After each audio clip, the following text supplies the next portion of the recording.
तू कुणबी आहे पण आज तू मराठा आहे, तुझा 7-12 दे,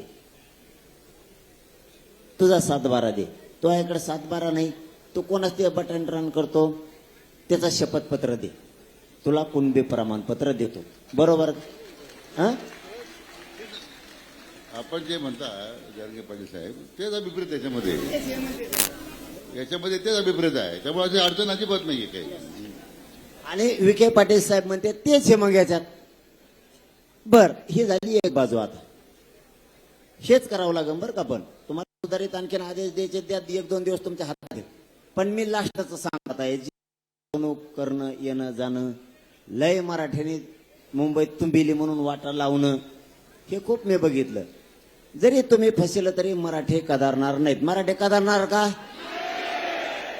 एक भाग झाला. दुसरे आता आम्ही कापरे कोपरे बघितले, कोणत्या कोपऱ्यात कसं राहायचं काय. दुसऱ्या बारी नाही, फौजा जशा पायथ्याला नेते तशा आम्ही फौजा पायथ्याला आणून ठेवल्यासारखं करू शकतो.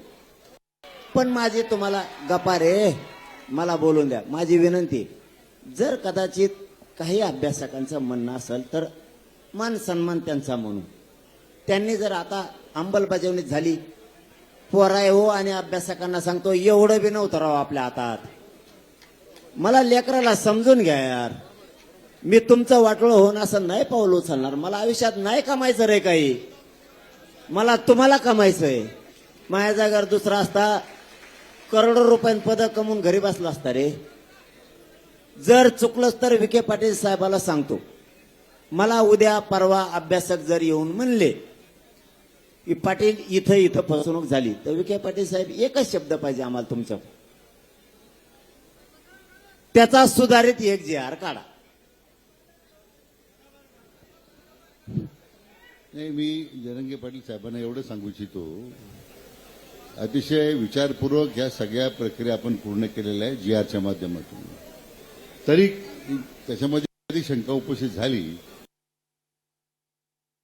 आपण काय करायचं काय तर ठरवूच. पण आता एकच राहिला, विखे पाटील साहेब आम्ही लय तिळ तडपतो गरीबात लेकरं मोठं करायला. कधी काय मागत नाही. पश्चिम महाराष्ट्राचं गॅजेटच घेतलं तुमचं आणि तर राज्यावर जबाबदारी टाकली, 15 दिवसात ते महिन्यात गॅजेट लागू करायची. मी सोडित नाही, मी आहे ना.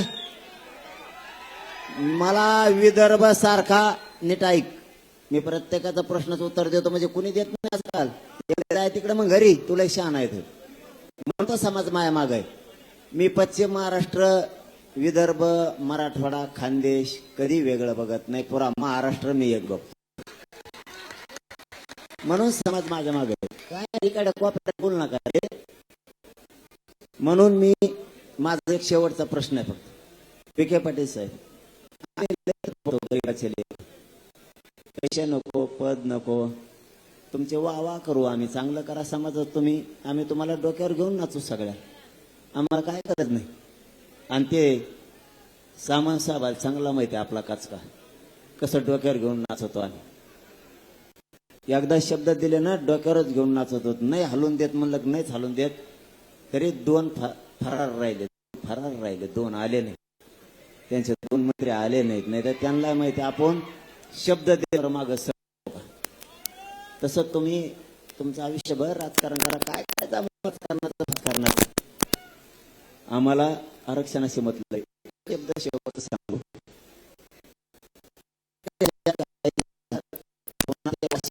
सारखं जर झालं, अभ्यासकाने वकिलाने वाचलंय, आता वकिला सुद्धा तोंड आणि मी डबल जर काही बोलले तर. आता अभ्यासक सुद्धा सगळे म्हणले GR सातारा संस्थांचा बरोबर आहे, हैदराबाद गॅजेटचा बरोबर आहे, केशेसचा बरोबर आहे, बलिदान केलेल्या कुटुंबाचा बरोबर आहे, शिंदे समिती सगळ्या आदेश काढली, शिंदे समिती रोज काम करणार, प्रमाणपत्र सगळ्याचे दिले जाणार, 58 लाख नोंदी ग्रामपंचायतला चिटकेल्या जाणार, हे सगळं सांगितलंय. बलिदान गेलेल्याचे पैसे आणि नोकऱ्या दिल्या जाणार. पण माझा एक प्रश्न वैयक्तिक राहिलाय, जर 4-2 दिवसांनी म्हणले, 8 दिवसांनी, याच्यात थोडं चूक आहे, दुरुस्ती करा, फसवीचा अंदाज दिसतोय, काय आहे का? कोण वाचायचं म्हणतं? आता रातभर वाचितो का? मला असले खोडीचे लोक आवडत नाहीत. आधी वाचायला 2 घंटे दिलं, टायमाला कुणाच तरी फोन आला की डबल वाचिते. नका रे, नेत्यासाठी जातीचं वाटवून नका करू. पण मी सांगतो ना पोराव तुम्हाला, माझा शेवटचा तेवढाच एकच शब्द आहे. जर म्हणले कदाचित असं झालं तर विखे पाटील साहेब तुमच्या घरात जीव दिवस तर मी उठणार नाही.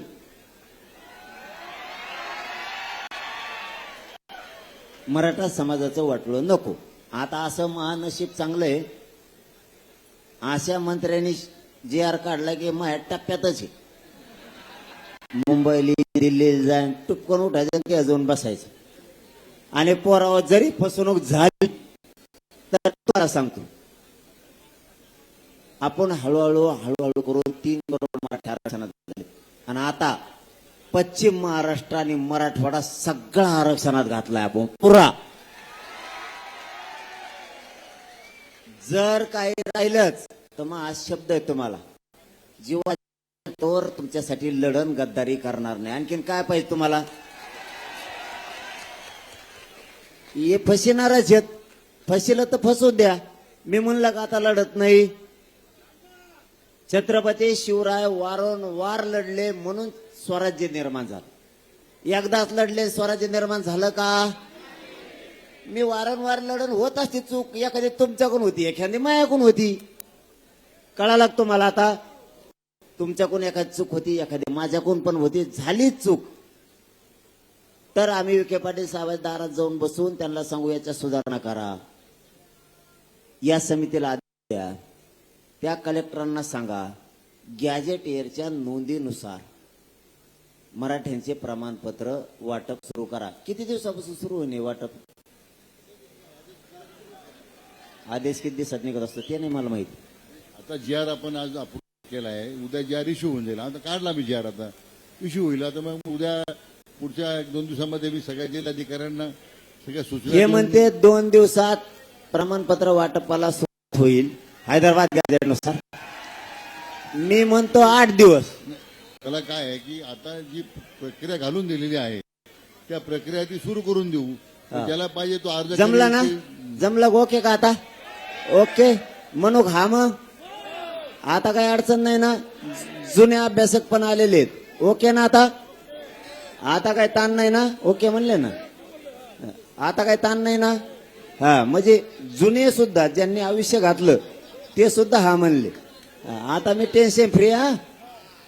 नसता मी विखे पाटील साहेबाच्या बरोबर घरी जाऊन बसतो. तुम्हाला काय करायचं? चुकत असतं रे, मी चुकत असतो, तुम्ही चुकत असतात. जरंगे पाटील आपल्यासाठी सुवर्ण सुवर्ण जरंगे पाटलांचं माझ्या घरी केव्हाही स्वागत आहे. धन्यवाद आणि धन्यवाद. चांगल्या कामासाठी स्वागत राहील. तुम्हाला काही चुकीचा मी करतो म्हणून संधी देणार नाही. चांगल्या कामासाठी. वा वा वा. ते म्हणले माझ्या घरी यायची तुम्हाला संधी सुद्धा देणार नाही. गॅजेटियरच्या आधारे नोंदी आणि प्रमाणपत्र द्यायला सुरुवात होतील. आता माझं शेवटचं म्हणणं आहे, म्हणजे झालं शेवटचं झालं. मला वाटतं उपमुख आहे शांत बसा 1 मिनिट. पुन्हा काय बदलाय बोलता वरचे बंद करा, नाही तरी द्या ना फेकून यांना. मला असं वाटतं जी साहेब आता सगळेची आले, गोरे साहेब, आमचे सामंत साहेब, ते तर आधीच गुलाल लावून आलेत. सरनाईक साहेब, दंड तुम्ही आमच्या गाड्यावर दंड टाकला, जर नाही माफ केला ना तुम्हाला धाराशिवला जाऊनच देत नाही आमच्या तिथून. माझी एक इच्छा आहे, सगळ्या जणांनी ऐका. मला वाटतं उपमुख्यमंत्री केलं काम सगळं विखे पाटील साहेबांनी. श्री 100% दिलं आणि त्यांची मंत्रिमंडळाची टीम. पण माझी इच्छा आहे उपमुख्यमंत्री साहेब एकनाथजी शिंदे साहेब आणि उपमुख्यमंत्री अजितदादा पवार साहेब आणि मुख्यमंत्री फडणवीस साहेब यांनी उपोषण सोडायला यावं. तुमचं आमचं वैर संपलं. मला तुम्ही या नका येऊ, आमची इच्छा आहे. ते आपण आता माझी विनंती काय आहे, आता आपण उपोषण सोडून घेऊ. शांत बसा पोराओ, शांत बसा. हे ऐका रे, शांत राहा, शांत राहा. उपोषण आता माझी विनंती अशी आहे, ऐका ना रे साहेब काय म्हणते. नाही आपण आता एक उपोषण सोडू आज आणि ही अंमलबजावणी आम्ही सुरू केली की एकदा मुख्यमंत्री दोन्ही नंतर मी उपमुख्यमंत्री- जवळ येऊन देत नसतो. माझं पूर्ण ऐकून घ्या ना, माझं पूर्ण ऐकून घ्या, सगळं काम तुम्ही माझं केलं. पूर्ण ऐकून घ्या. आता आपल्या म्हणण्याप्रमाणे सगळे जे आर आपण तुम्हाला दिलेले आहेत, निर्णय केलेत, निर्णय प्रक्रिया सुरू केली. माननीय मुख्यमंत्री देवेंद्रजी फडणवीस साहेबांनी खरं त्याच्यामध्ये फार प्रयत्न केले. त्यांनी मला अध्यक्ष केलं म्हणून मला हे करता आलं आणि म्हणून त्यांचा मी अतिशय आभारी आहे, कारण त्यांनी मला संधी दिली आणि सातत्यानं गेले 3 दिवस या सगळ्या माझ्या प्रक्रियेमध्ये माननीय मुख्यमंत्री सातत्यानं पाठपुरावा करतायत, माहिती घेतायत, मार्गदर्शन करतायत. तो फवा झाले का माननीय पोरं? उपमुख्यमंत्री एकनाथराव शिंदे साहेब आहेत, माननीय उपमुख्यमंत्री आहेत, हे दोघेही सातत्यानं ही प्रक्रिया पूर्ण करण्यामध्ये त्यांचं एवढं सहकार्य लाभलं म्हणून तर आम्ही इथपर्यंत आलोय. जरंगे पाटील साहेब, पण माझी विनंती काय आहे, हे अगोदर आपलं ठरलं नव्हतं, आता ते सगळे बाहेर आहेत. आपण जर आता उपोषण सोडलं तर माझं मत काय आहे की विनंती अशी आहे की मग मे बी एखाद्या दिवशी आपल्याला त्यांच्या सभेत भेटे घालून देऊ आपण एकदा आल्यानंतर, पण आता उपोषण सोडावशी विनंती आहे. आमचं पोराव शांत बसणार रे. आमचं म्हणणं एवढंच आहे, ते जरी आले तरी उपोषण आम्ही तुमच्याच हाताने सोडणार. ऐका ऐका ऐका, आमचं पण ऐका. आता तुमचं ऐकलं, आता आमचं पण ऐका. त्यांच्यात आमच्या मराठ्यात जी नाराजी आहे ती या निमित्ताने निघून जाईल म्हणून त्यांनी तिघांनी पण यावं. ते जर नाही आले तर ही नाराजी अशीच राहणार, हे पण सांग. मंत्रिमंडळ उपसमितीचा मी अध्यक्ष म्हणून ते सगळे अधिकार मला दिले होते अहो, तुम्ही सगळं म्हणलं आम्ही ना, तुमच्याच नावाने उद्या नारळ एक फोडणार. मिनिट आणि मग सगळे मंत्रिमंडळ सदस्य आम्ही त्याच्यामध्ये होतोच, म्हणून आता निर्णय होतो म्हटल्यानंतर ते त्यांचाच निर्णय मुख्यमंत्री आणि उपमुख्यमंत्र्यांच्या लक्षात घ्या. आमची इच्छा सांगितली, येते नाहीत नका काय. नाही मनोजजी, आमची सगळ्यांची विनंती आपल्याला एवढीच आहे की ज्यावेळी उपसमितीचे सदस्य म्हणून आम्ही काम करतो किंवा अध्यक्ष म्हणून विखे पाटील साहेब काम करतात, तर ज्या ज्या बैठका आमच्या होतात त्याची सगळी माहिती आम्ही मुख्यमंत्री आणि उपमुख्यमंत्र्यांना देतो. आज जो GR आम्ही सगळ्यांनी मिळून काढलाय, विखे पाटील साहेब इथे घेऊन आलेले आहेत, त्याला देखील माननीय मुख्यमंत्री देवेंद्रजी फडणवीस, माननीय उपमुख्यमंत्री एकनाथजी शिंदे आणि अजितदादांची संमती असल्यामुळेच आम्ही इथं आलेलो आहे. तर आमची सगळ्यांची, कारण आम्हाला उपसमिती करत असताना कॅबिनेट मंत्रिमंडळाचे अधिकार माननीय देवेंद्रजींनी ह्या दोघांनी दिले, त्याच्यामुळेच विखे पाटील साहेबांना हे करता आलंय. तर आमच्या सगळ्यांच्या वतीनं आपल्याला विनंती आहे की आपण आपल्या देखील प्रकृतीचा विचार करून आपण उपोषण मागं घ्यावं, ही आपल्याला आम्ही विनंती करतो. आमचं एवढंच म्हणणं होतं की त्यांच्यातली आणि आमच्यातली नाराजीची कटुता कमी व्हावं म्हणून, ते म्हणून नाही. मी उपोषण सोडायला बसलोय, ते कटुता असती ती कमी व्हावं म्हणून. नाही आले तर नाही आले असं करायचं नाही. पोराय हो, नाही, माझी उपोषण सोडायचं का?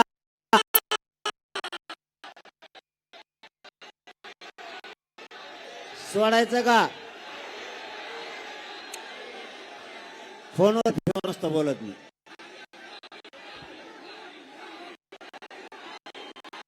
उपोषण करायचं का? करायचं का नाही?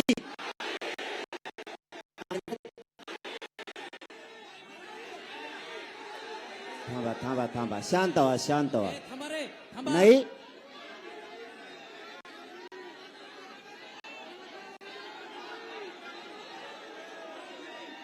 अरे तुम्ही नीट शांततेत सांगितलं तर नीट होईल, नाही तर फालतूपणा केला तर निघा घरी. मग नीट सांगा. त्यांचं म्हणणं असं आहे, मुख्यमंत्री उपोषण सोडायला आणा म्हणून ते उपोषण सोडायचं नाही. आपल्यासाठी आपलं काम महत्वाचं आहे, तुमच्यासाठी मी महत्वाचा आहे का तुम्हाला फालतूपणा करायचा आहे? हा, मग मी महत्वाचा आहे ना. यांच्या हाताने कोणा उपोषण सोडायचं, आपल्याला गॅजेट पाहिजे होतं, आपल्याला कल्याण झालं, गेला 20 खड्डे नाही म्हणण्याचा उद्देश ते होता. मी जाणून घेतो म्हणून तर माझ्या संघ आहेत. ते नाही म्हणले का आपण लगेच म्हणायचं असं नाही, नाही कमून म्हणतेत. त्यांचं म्हणणं काय आहे, सगळं ऐकून घेतं पट्ट्यायचं म्हणून हे पट्टे माझ्या संघ येतं. त्यांचं म्हणणं होतं मुख्यमंत्री आणि 2 उपमुख्यमंत्री हे यावत मग उपोषण सोडू. पण आपला उद्देश काय आहे, मराठा आरक्षण. ते मिळालं पाच झालं, एखादा येत नाही का मरो का मग इथे बसून. मग हे भेटायला पाहिजे तुम्हाला, त्यांना यायचंच नाही समजा आपलं मराठ्याचं उपोषण सोडायला. का मारता का मला, सोडू का आता? ओके चला, धन्यवाद. दम्मानी गावाकडे जायचं आपल्यासाठी सोन्याचा गाड्या दम्मानी पावा. दिवाळी आपल्यासाठी आज दिवाळी.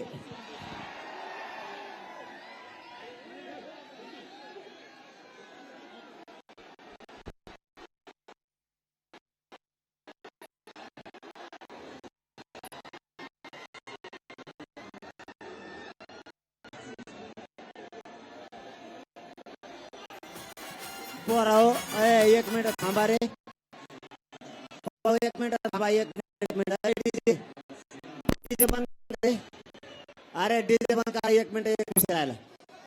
परवा काय झालं, मंत्री साहेब, लातूरला 2 पोरांनी परवानगी नाकारली म्हणून आत्महत्याचा प्रयत्न केला आणि देशमुख म्हणून, आणि काल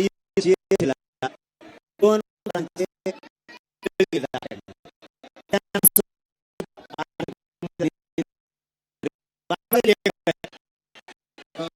पाटील साहेब, मी मुद्दाम बोललो नाही. आपल्या जी आर मध्ये उल्लेख आहे, माननीय मुख्यमंत्र्यांनी त्या दोन्ही कुटुंबाला जे अनुकूल दिले तुम्हाला आणि नोकरी देण्याचं ते मान्य केलेलं आहे. मान्य केलं त्यांनी, आपल्या बलिदान गेलेल्या पोरायचं 2 सुद्धा. फक्त तुम्ही शांततेत सगळ्यांनी आपण आपल्या गावाकडे जायचं बरं का, शांततेत. मला दवाखान्यात राहावं लागणार आहे आता. मी निवांत येईन तुमच्या भेटीला. लोकशाही मराठी ऐका, पहा, जागरूक रहा.